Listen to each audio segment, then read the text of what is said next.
काकड आणि मी विशाल जाधव. आम्ही आज रेट टाकली असता इथे आम्हाला लक्षात आलं डीएमपीटी हॉस्पिटलमध्ये एक्सपायरीचा माल आणि पुढे चालणारा माल या लोकांनी आधीच विकत घेऊन ठेवलाय, सगळं एकत्र ठेवलंय. तर ह्याच्यामुळे आणि खाली स्टोअरमध्ये गेल्यानंतर पण निदर्शनामध्ये आला तर ते जनतेला पण तो एक्सपायरीवाला माल स्टोअरमध्ये ठेवलाय. म्हणजे जीवाशी पण खेळतात आणि यांचा स्कॅम पण चालू आहे. आज आम्ही हा खुलासा करून देणार आहे. डाल दिया एक्सपायरी के साथ, जो एक्सपायरी हुआ वो माल उसके साथ में ये माल पड़ा हुआ है. ये पूरा पैसे का रैकेट चालू है. लोग काय पे मेडिसिन वालों के साथ. हे बघ 2030 ची एक्सपायरी आणि एक्सपायरी में डाला है 2030 का. ये स्टॉक देखो ये. नहीं वीएनटी लिखा हुआ है. आज जो कुछ भी लिखा हो लेकिन वो 30 का एक्सपायरी है ना, 10 अक्टूबर 30 का एक्सपायरी है. तो इधर इन्होंने नहीं रखना चाहिए ना. ये एक्सपायरी वाला माल है और न्यू स्टॉक भी इधर ही.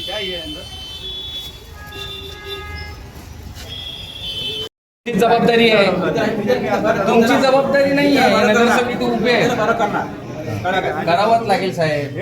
जनतेच्या पैशाने तुम्ही इथे उभारलंय, सगळं बरं करणार म्हणजे काय, करावं लागेल. हे असं सगळं काहीतरी बोलू नका. सर तिथे आलेला माणूस आहे ना, गरजवंत असतो आणि तू गरजवंताला अक्कल नसते. सर तुम्ही ब्रँड लिहिलात ना, तुम्हाला ऐका, तुम्ही सेवा काय करताय हो? ही सेवा आहे का? सर तुम्ही आवाज हळू करा. काय करायचं, जा माझ्यावर 353 दाखल करा. जा आत्ता जा. अशोक शेळके इथे बसला, माझ्यावर 353 दाखल करा. मॅडम सर मी काय म्हणतो, तुम्ही एक चांगली सेवा करायला बसलात ना. डॉक्टर इसुबाई हे डॉक्टर आहेत, त्यांना ब्रँड लिहायचा अधिकार नाही. ह्यांनी जनरिक लिहावं.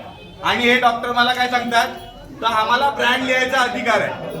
आता ह्यांना कुठल्या याच्यामध्ये ब्रँड लिहायचा अधिकार आहे ते मला सांग. ब्रँड लिहिलाच की नाही, करा आर्ग्युमेंट. नाही करा आर्ग्युमेंट. याची एक कॉपी घे मॅडम. मला पेशंटने सांगितलं मॅडम, मला कोणी सांगितलं, हे मी आलं, माझं प्रिस्क्रिप्शन आहे. सगळ्या गोष्टी निदर्शनामध्ये आल्या का नाही, चुकीच्या आहेत का नाही, तुम्ही त्यांना सांगा या गोष्टी चुकीच्या आहेत का नाही. तुमच्या स्टोअरमध्ये एक्सपायरी औषधं चुकीची नाही. मॅडम तुमच्या डॉक्टरांनी काय बोलावं त्यांना सांगा. ते आम्हाला थेरर सरळ सांगतात. मी तुम्हाला त्याची रेकॉर्डिंग देतो की आम्हाला ब्रँड लिहायचा अधिकार आहे. असू शकतो म्हणजे काय, असू शकतो सांगितलं ना. काय नाही, काय नाही, ब्रँड लिहिलात म्हणजे तुमचं संगणमत का नाही. मावशी जो बोलेल त्याला फिरवणार. सर आपलं नाव.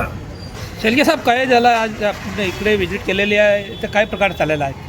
सर डीएमपीटी म्हणून महापालिकेचं एक हॉस्पिटल आहे. या हॉस्पिटलमध्ये एक्सपायर झालेले मोठ्या प्रमाणात औषध आहेत.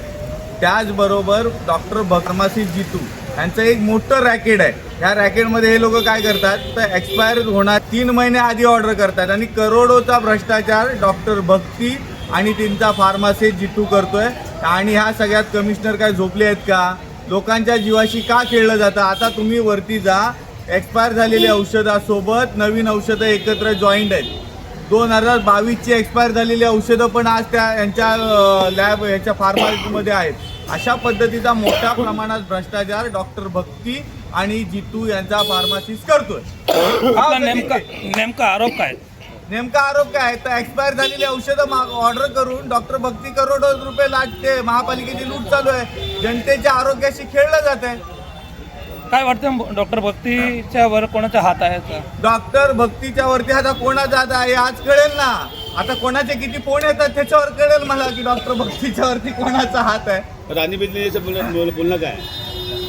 राणी बदलानी ज्या इथल्या डॉक्टर आहेत त्यांना या ऑर्डर संदर्भात काही माहीत नाही आहे. जे काय माहिती आहे ते डॉक्टर भक्ती आणि जितू यांचं मोठ्या प्रमाणात चाललेलं रॅकेट आहे.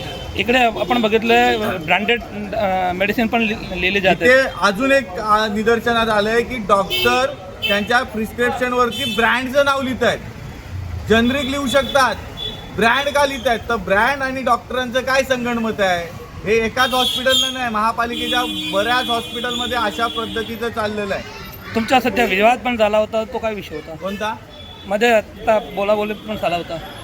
डॉक्टर आम्हाला आम्ही ज्यावेळी आतमध्ये जायचं फार्मा यांचा स्टोरूम जेव्हा ओपन करायला सांगितलं ना, तेव्हा त्यांच्या इथल्या फार्मसीज आहेत त्या सांगतात की हा जेंट्स रूम आहे.